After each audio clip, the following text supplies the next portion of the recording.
This is a quick video on left arm only, either swing or drill. So somebody wrote in that they could only had the use of their left arm and they're trying to retrain themselves.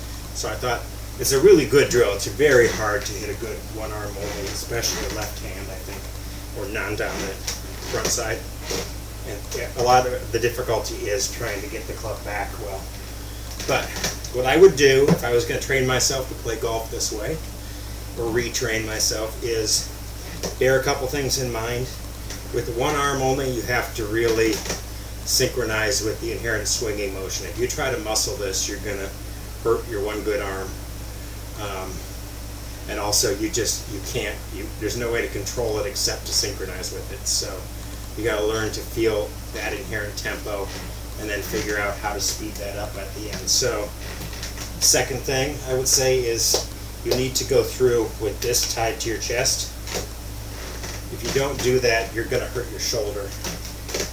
So you need to go through like a Ben Hogan swing, like rotate with the arm on the chest through the ball and release. And then third thing, your speed is going to be produced by this action through the ball. So good players do that with a two-handed swing as well. So that's why they look like they get so far here and then they are releasing that way. So it's very different from what your arms are doing. It's a secondary swinging motion sort of. So you get here, releasing, going through there. So learn to get that release and drive the swing with your body and your chest.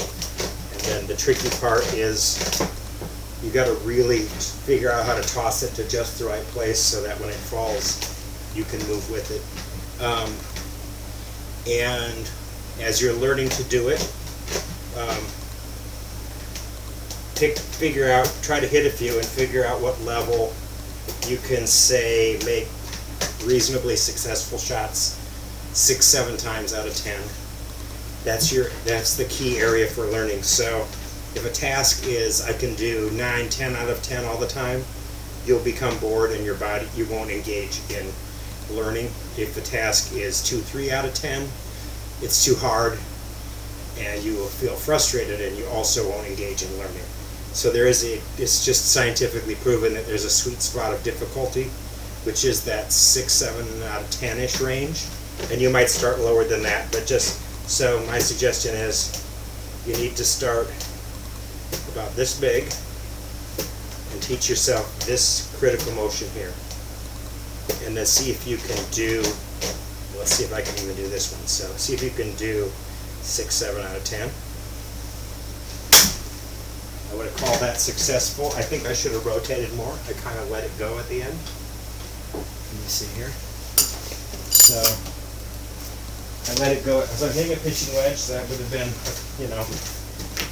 less. That would be like half of a pitching wedge or less. So it's just a little swing. And I would say don't do this. Do this. Make sure you go all the way through. That will save your shoulder for one thing. So here we go again. It's like a 5 out of 10 contact there. A little chunky. So really concentrating, feel, timing.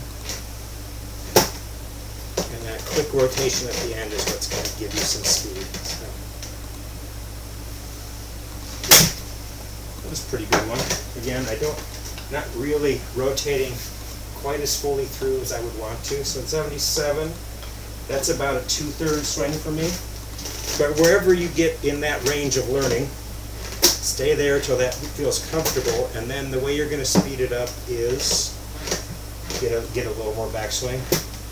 So you just capture more gravity, let it fall, and then turn with it. Not sure I can do much bigger than I did, but I'll give one a go.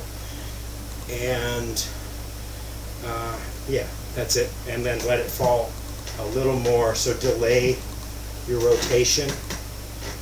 And you want to stay connected so you have something to work with, and then rotate all the way through. So don't let it go. Let's see if I can do a slightly bigger one, not sure. Bigger swing, poor contact. So I didn't get anything out of that. But there you go. That's it's a really good drill for teaching how to release the club and how to use your body to drive the arms rather than using your arms against your body. And if you're learning how to do a one-hand swing, it's very doable. It's amazing how much your body will key into learning a new motor patterns, even as an older person. If that's the thing you're stuck with, you'll figure it out. You're not going to hit it normal full length, but I think you could expect 80%. And of course, it gets harder and harder the longer clubs. So start with shorter clubs, get yourself in that range where you're hitting 6, 7, 8 out of 10, and then make it a little more difficult. Either go from a pitching wedge to a 7-iron, or try to get your motion a little longer, get a little more speed. I'm going to try one more. It's a really interesting, difficult challenge. So I'll try it again. Not bad, not bad. Let's see what I got out of that. So that's pretty good, 98. That's so normal pitching wedge for me 120 to 130. So that's really close to like 80% anyway. So there you go. Work on that, and for anybody that's just trying to challenge themselves to figure out how to do a real body-driven swing, that's a great drill. You really can only use your body. You can't use your arm independently. You don't have any strength in this shoulder to move your arm against your body. You have to move your arm with your body.